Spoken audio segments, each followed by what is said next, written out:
Olá, começa agora mais um episódio do Contrafluxo, o seu podcast sobre educação, cultura, política e ciência. Toda quarta-feira, às 16 horas, convidamos você a ouvir um novo tema por aqui. Este programa é apresentado por mim, Amanda Medeiros, jornalista e pesquisadora em comunicação, e por Valcidney Soares, estudante de jornalismo. Olá, Amanda, olá, ouvinte. Seja bem-vindo a mais um Contrafluxo, agora para falar da situação da segurança pública e o terceiro Congresso de Policiais Antifascismo. Estaremos por aqui toda quarta, sempre comunicando com qualidade.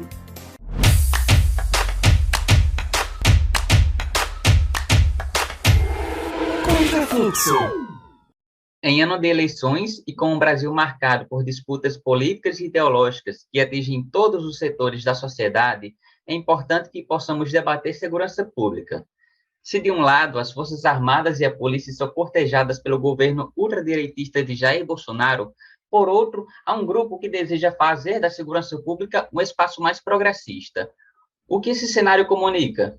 E para tratar do assunto, no programa de hoje teremos a honra de conversar com Paris Borges Barbosa, né? Ela é doutoranda em Sociologia e Direito pela Universidade Federal Fluminense, policial rodoviária federal atuando na divisão de pesquisa, desenvolvimento e inovação da Universidade Corporativa da Polícia Rodoviária Federal e ainda militante do movimento Policiais Antifascismo e da Rede Nacional de Operadores de Segurança Pública LGBTQIA+. Paris, muito obrigada por ter aceitado o nosso convite. Será uma honra, como eu já disse, né, conversar com você hoje aqui. E, para começar, né, vamos lá para a nossa primeira pergunta. O Congresso dos Policiais Antifascismo tem como tema por uma segurança pública democrática, antifascista e antirracista. Como a gente já falou, né, acontece em um ano de eleições presidenciais, ao longo desta semana, de março de 2022. Então, eu queria que você comentasse para a gente qual a importância de trazer esses debates em meio a uma conjuntura de forças armadas cortejadas pelo fascismo e com uma polícia ainda muito conservadora. Bom, Amanda, primeiro, antes de responder a pergunta, eu queria, agradecer o convite para estar aqui falando com vocês, tanto por, convidar aqui para eu fazer essa exposição, mas também por estar ajudando na divulgação do nosso evento, dos Policiais Antifascismo. No que diz respeito à sua pergunta, a gente entende que, sim, vivemos mesmo num momento, de uma ascensão de forças ultraconservadoras, a gente pode chamar elas sem medo de neofascistas. E eu acredito apenas que, apesar dessas forças estarem realmente cortejando, como você colocou, as Forças Armadas e também as polícias, a gente não é necessariamente uma exceção, dentro desses ambientes. O movimento dos policiais antifascismo acredita muito nisso, de que nós não somos simplesmente exceções raríssimas. A gente acredita que existem outras pessoas nessas instituições que são avessas a esse tipo de mentalidade que aponta para a violência, que aponta para a intolerância a respeito de essas questões fascistoides. E é nisso que a gente tenta criar um movimento, no sentido de se aproximar, mostrar para pessoas que se sentem hoje isolados que existe um lugar para elas, que elas podem travar um diálogo, podem se sentir acolhidas. Eu vejo muito assim essa, digamos assim, um objetivo fundamental do nosso movimento, aparecer como um espaço seguro para policiais ou, enfim, pessoas que trabalham nessas áreas de segurança pública que se sentem hoje oprimidos e tal, terem um espaço de diálogo, de proteção. Paris, e aí na sua mesa você vai falar sobre a necessidade de reformulação estrutural e desse relacionamento da polícia com a sociedade. E aí, por isso, eu queria saber de você quais são as propostas do movimento para essa reformulação, o que é que o movimento tem pensado e articulado sobre isso, e como conseguir estabelecer esse melhor diálogo com a sociedade, tendo em vista que muitas vezes essa sociedade sofre com posições racistas e reacionárias da polícia. Então, Valcidney, eu entendo que, de fato, a gente tem um problema estrutural, mas esse problema estrutural ele não está delimitado, localizado apenas na polícia. Nós temos um problema estrutural que transcende a polícia, que atinge toda a sociedade. Como a gente estava falando na pergunta anterior, nessa seção do neofascismo, ele vem permeando todos os campos. Óbvio, que a polícia ela surge como um holofote, com um holofote sobre ela maior, porque afinal de contas é o braço armado do Estado, e é por onde você corre maior risco, digamos assim, de uma captura desses homens, dessas mulheres, para serem utilizadas de uma forma antidemocrática. Então, é nesse sentido que a gente pensa, né, quando a gente fala de reformulação estrutural, né, dessas instituições de segurança pública. Nós, no Movimento Policiais Antifascismo, pensamos, né, em construir uma nova estrutura dessas instituições que seja menos permeável, né, ou que consiga garantir que ela não vai ser objeto de manipulação, de interesses. Então, assim, a gente vê, né, hoje a polícia estruturada, principalmente as polícias militares, né, estruturadas de uma forma de uma hierarquia muito rígida, né, mas também a Polícia Civil, a Polícia Federal, as polícias civis e a Polícia Federal também têm, né, essa estrutura hierárquica rígida, né, onde você tem um delegado de polícia que está acima de todos eles. E, como eu estava dizendo antes, isso não é uma exclusividade das polícias, né? Todo o sistema de justiça criminal ele é baseado numa hierarquia, né? Então você tem o juiz no topo da hierarquia, promotores, delegados, agentes policiais. Essa é a estrutura que a gente vê como problemática, né? E que é permeável a essas ideologias neofascistas, neonazistas, né? Que podem trazer problemas. Agora, o movimento dos policiais antifascismo, ele então tem, né, uma proposta direta, né? A gente levanta essa bandeira, né, de desmilitarização, de polícias estruturadas em carreira única, né, ou seja, que quebre, né, essas hierarquias rígidas. Em relação ao relacionamento com a sociedade, a gente também pensa o movimento como um espaço de formação política. A gente entende que os espaços de formação política hoje, né, no Brasil, eles foram suprimidos, esvaziados, perseguidos até, que tradicionalmente são, né, as universidades, os sindicatos. Então, assim, você vê que hoje a maior parte dos sindicatos eles estão realmente esvaziados ou cooptados pelo capital, né, pelo poder financeiro. As universidades elas vêm sofrendo, né, um ataque direto, um corte de verbas, né, com difamações. Né. Nós estamos vivendo um momento que vem fechando os espaços de debate e de formação política. E é nesse sentido também que o fascismo vai ganhando espaço, né. São narrativas que se apresentam como se opiniões tivessem a mesma validade de construções sólidas, científicas, já bem construídas, através do debate, da ciência, através das universidades, através também do contato, né, com a sociedade civil, dos sindicatos.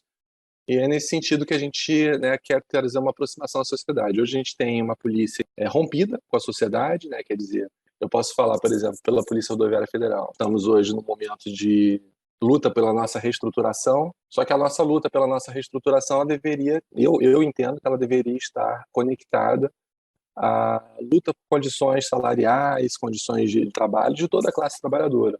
Mas cada vez mais a gente vê que existe essa ruptura, né? Essas instituições policiais, elas buscam, né, melhoria das suas condições de forma separada, né, do resto da categoria trabalhadora, do resto da classe trabalhadora. E isso vem pela direita e pela esquerda, sabe? Eu tenho muito cuidado também, né, em apontar apenas para a direita, né, quando eu falo sobre essa segregação, né, dos policiais em relação ao resto da sociedade da classe trabalhadora, porque também a esquerda por vezes não compreende, né, a necessidade de você avançar um movimento, a formação política desses agentes públicos, no sentido de fazer com que eles se reconheçam também como trabalhadores. Então você tem medidas legislativas, né, e discursos, né, políticos que falam que o policial não pode fazer movimentos paredistas, não pode fazer greve, não pode se sindicalizar, não pode se filiar a um partido, não pode concorrer a eleições. Então, cada vez mais você vê que o policial ele é colocado, né, a escanteio do resto da classe trabalhadora e do resto da sociedade. E aí, dessa forma, é óbvio que o policial, né, uma vez se vendo escanteado, ele também vai lutar pelas suas demandas, né, de forma separada do resto da sociedade. E é nesse sentido que a gente quer uma aproximação à sociedade, né, um espaço de formação política que consiga construir o policial como um trabalhador e mostrar que, né, a luta de um trabalhador é a luta de todos os trabalhadores, né. Pares, ser progressista dentro da polícia já deve ser, imagino, uma tarefa difícil, né? Apesar de que você falou que não são casos raros, e que bom que não são casos raros. Mas ser policial trans e progressista é um desafio ainda maior. Você entrou com outra identidade, né, na corporação e passou por todo o processo de transição já dentro da polícia. Houve e ainda há episódios de transfobia por parte dos seus colegas de corporação. Como é que você lida com essa situação, né? A polícia consegue, hoje, ser um ambiente mais saudável para pessoas trans? Então, Amanda, quero te agradecer por essa pergunta, né, porque ela abre várias formas de ver esse assunto, né? E eu tenho uma forma muito específica, muito particular.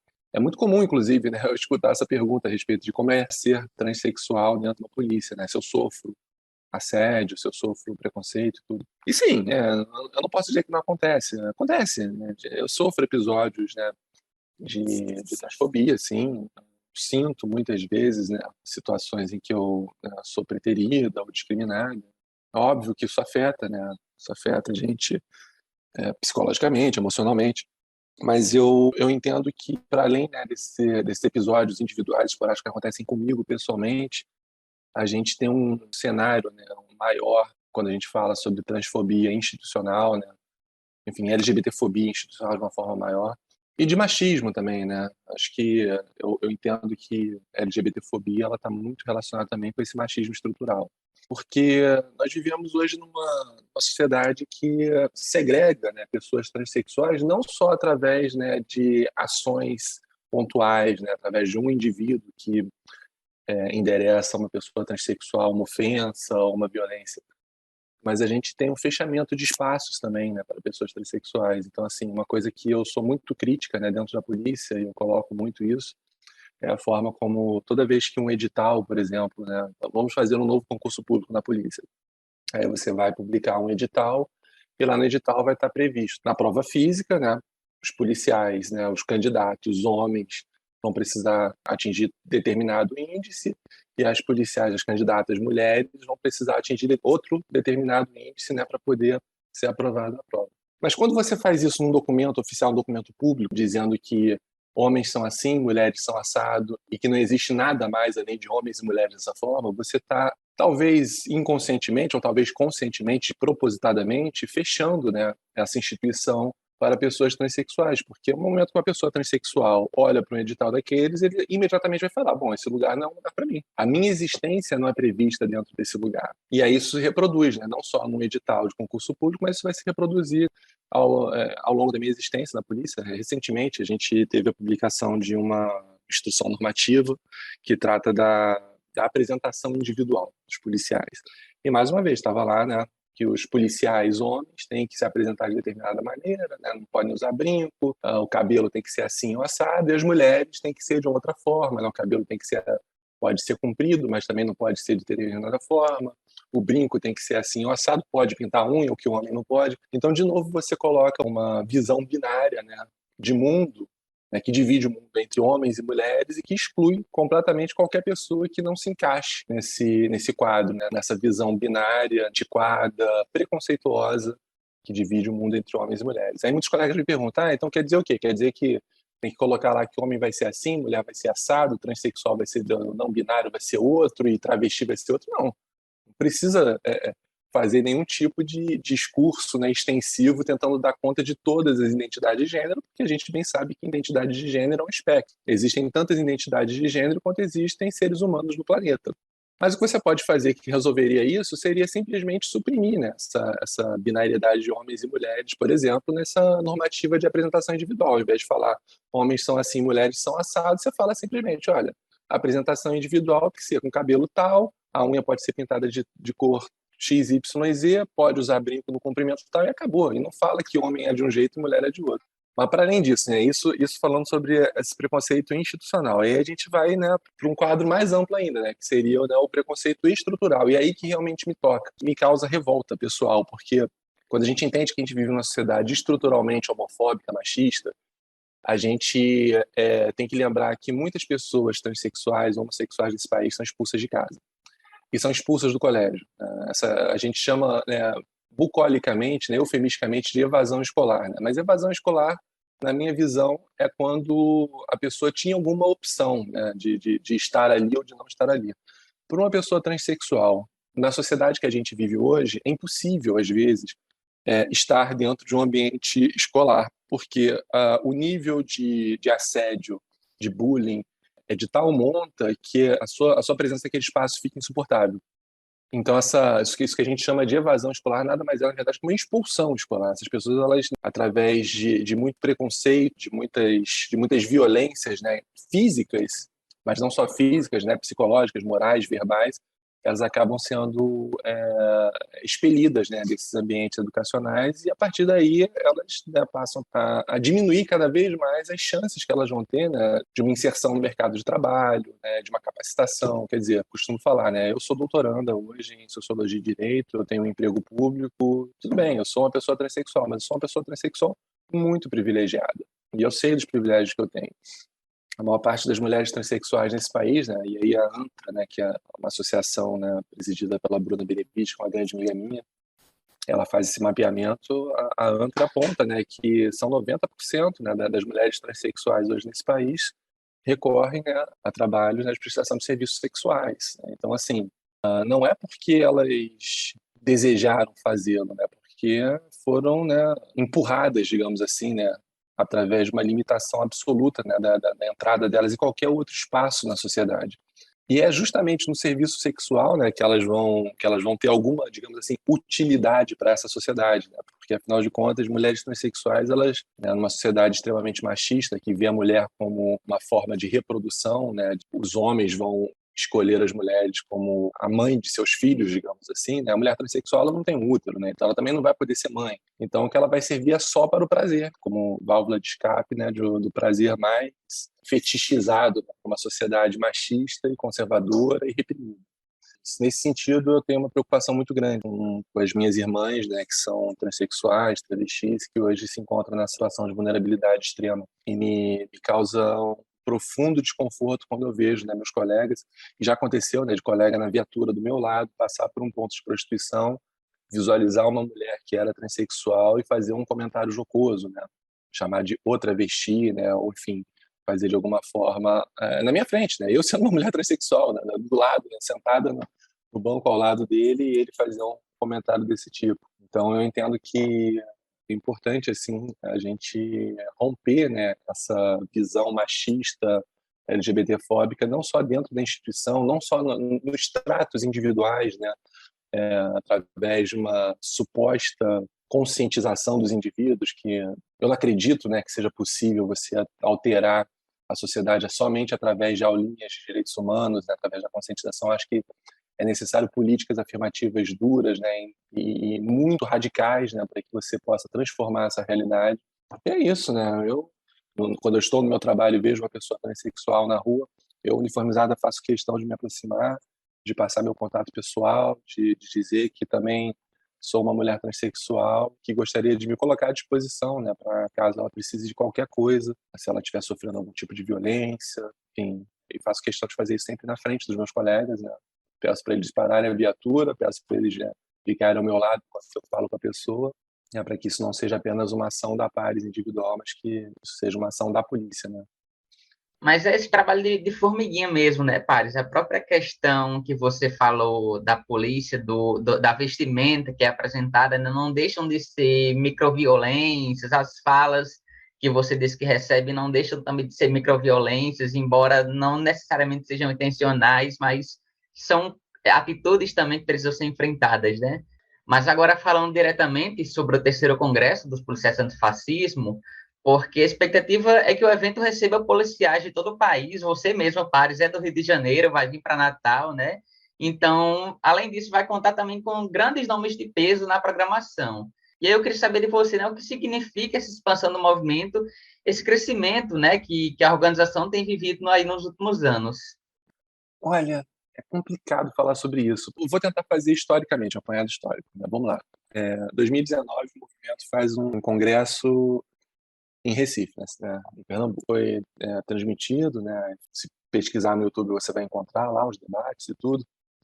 E aquilo ali foi uma coisa que foi muito, muito linchada assim publicamente, né, pelos meios de comunicação, né, e tratado de forma até jocosa, né, dizendo policial antifascismo é uma coisa absurda. Primeiro porque, né, não existe mais fascismo, né? Então assim, eu vejo que desde que a gente escolheu esse nome, né, a gente sofre muita crítica, né? Como se a gente estivesse falando de uma coisa que não existisse mais, uma coisa absurda, que não teria nenhum risco, né? A gente voltar a relações materiais, sociais que fossem, né, dessa natureza, né? Fascista, nazista. E, de repente, né, ao longo dos últimos 2, 3 anos, isso parece que deixou de ser uma coisa tão absurda, né? Então as pessoas olham para a gente assim e falam, pô, não é que aquele pessoal lá tinha razão, né? Pô, se bobear, a gente está num risco sério mesmo, né? Pesquisas, né, acadêmicas vêm apontando o crescimento de células neonazistas. A gente tem hoje uma comprovação empírica, né? E também a observação, né, cotidiana. As pessoas, né, veem como, né, alguns discursos fascistas, eles, digamos assim, saíram do armário, né? As pessoas parecem que não têm mais vergonha de falar determinadas coisas que há algum tempo atrás seria visto como algo absurdo. Então, nesse sentido, assim, eu acho que a gente ganhou uma notoriedade porque a gente, né, disse que algo ia acontecer, fomos motivo de piada e o negócio está acontecendo mesmo, e aí as pessoas olham para a gente e falam, pô, não é que eles tinham razão? E eu acho também, assim, que ao longo dessa nossa caminhada, a gente chamou a atenção de muitas pessoas do setor progressista, né, como vocês colocaram aqui, nomes de peso, né? A gente vai ter, né, no nosso congresso hoje o Gessé, né, o Gessé Vieira vai estar lá com a gente, o Eduardo Moreira vai estar lá com a gente. A gente tem, né, digamos assim, uma simpatia de alguns outros nomes, tanto da política, da academia, da cultura, né? Em 2019 também eu lembro que nós lá no Rio de Janeiro fizemos uma confraternização, né, um evento, e Caetano Veloso teve lá com a gente, né, prestou, né, uma solidariedade, inclusive deu uma palhinha lá que foi maravilhoso. Então, nesse sentido, sim, a gente conseguiu notoriedade. Mas, ao mesmo tempo, a pressão, né, da perseguição, do assédio, ele também cresceu. Eu vejo uma expansão de notoriedade, um esvaziamento digamos assim, de pessoas interessadas em vestir essa camisa. Muitos colegas, né, abandonaram porque se sentiram desamparados, se sentiram perseguidos e que correriam risco nas suas profissões, né, risco, de, enfim, de punições, né, de perseguições políticas, de assédio. E nesse sentido a gente teve um crescimento de notoriedade e um esvaziamento de membros. Então é nesse sentido que a gente tem que buscar agora, né, usar, né, essa bandeira que a gente levantou e que a gente julga que estava certa, que está certa, né, de trazer o debate político, né, para esse tema, né, atenção para esse tema, mas também, né, promover um espaço de proteção, né, para as pessoas, né, que se considerem policiais, que estão hoje em posição de perseguição, de assédio, tenham um lugar onde elas possam recorrer, né, uma assistência, buscar uma ajuda. Então, acho que isso é muito importante. E a gente corre o risco, né, de ganhar muita notoriedade e deixar de existir porque simplesmente a gente não conseguiu ainda garantir a proteção dessas pessoas. Nós sabemos que não são poucos, né, os desafios para realizar um evento desse porte, ainda mais na atual conjuntura do país. Nós temos uma pandemia, nós temos um governo que bate de frente com as forças progressistas, né? Então, ainda mais sendo um evento de resistência, como é o Congresso dos Policiais Antifascismo. Então, eu te pergunto, né, quais os resultados esperados, as expectativas dos organizadores em torno desse evento que vai acontecer nos dias 23 e 24 de março, agora de 2022, em Natal, no Rio Grande do Norte. E eu queria também que você comentasse um pouco sobre a programação, né? O que é que o público vai encontrar nesse evento nos próximos dias. A gente tem um movimento, então, que montou esse congresso, né? Eu queria agradecer principalmente a setorial do movimento do Rio Grande do Norte, né? O Pedro Tia, o Dalchin, todos os colegas lá do Rio Grande do Norte que estão à frente dessa organização. Eu sei que é um trabalho muito difícil, mas eles, né, estão entregando isso aí. Eu acho que a gente vai ter um congresso muito legal. Vai ser um evento que vai acontecer em 3 dias, né? Dia 23 de março a gente vai ter uma mesa que vai falar sobre o fascismo no Brasil, suas causas, consequências e a conjuntura, né? É nessa mesa que a gente vai ter, né, o Eduardo Moreira e o José Souza, o Pedro Tia também vai estar lá falando, né? O Pedro Tia já é uma figurinha conhecida aí, né, no Rio Grande do Norte, com certeza. No dia 24, eu, a Tânia Oliveira, o Pedro Stedley e o Anísio Marinho Neto vamos estar falando sobre a segurança pública no Brasil e a necessidade de reformulação estrutural e de relacionamento com a sociedade. E no dia 25 de março a gente vai fazer a leitura do que a gente chama de a Carta de Natal, né? Quer dizer, vai ser a leitura daquilo que a gente, ao final do Congresso, tomou como conclusões, né, como diretrizes, né, e como medidas, né, a serem implementadas, né, pelo movimento, né, até, enfim, até o próximo congresso, tentando fazer uma releitura, né, do que já aconteceu e assumindo um compromisso, né, com a sociedade de construir esse movimento baseado, né, nas diretrizes que vão lá ser, né, assumidas, né, nos compromissos que vão lá ser assumidos. Então é isso, pares, o Congresso aí está chegando, né? É um momento muito importante novamente para demarcar as posições do movimento e também para fazer esse debate, né, sobre um novo tipo de polícia. Espero que as deliberações, que as discussões sejam muito frutíferas. Obrigado, gente. Obrigada mais uma vez, né, pelo convite, por estarem ajudando a gente a divulgar, né, nosso evento. Gostaria muito de poder, então, convidar e fazer o convite final. Todo mundo que estiver, que puder estar lá no Rio das Novas, nosso evento, vai ser bem bacana. O que a gente quer mesmo é travar esse contato aí com a sociedade. Pares, muito obrigada, né? Eu tenho aqui algumas informações de bastidores que talvez o Congresso tenha transmissão ao vivo, então nós vamos compartilhar essa informação nas nossas redes.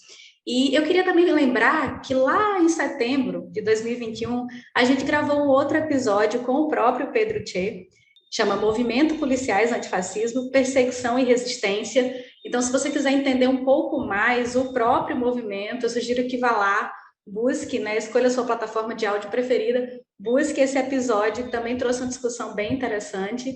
Então, novamente, agradeço a Pares e espero, sim, que esse evento alcance muitas pessoas, né, para que as pessoas possam, de fato, entender o propósito do movimento e reconhecer o trabalho que tem sido feito ao longo já de alguns anos. Contrafluxo. Estamos chegando ao fim desse programa, mas não esqueça de nos acompanhar pelas redes sociais. Lá é o espaço para você se informar sobre o tema da próxima semana e, claro, o espaço de interação com a gente. Então não deixe de mandar o seu feedback e sugestões de novas pautas. Instagram, @programa Contrafluxo e Facebook, Programa Contrafluxo. Nossa agenda você já conhece, toda quarta-feira, às 16 horas, na sua plataforma de áudio preferida. O seu podcast comunicando com qualidade. Contrafluxo tem o apoio do Adurno Sindicato, apresentação de Amanda Medeiros e Valcirley Soares, produção de Liciane Oliveira e Rebeca Oliveira e edição e operação técnica de Elan Aureliano.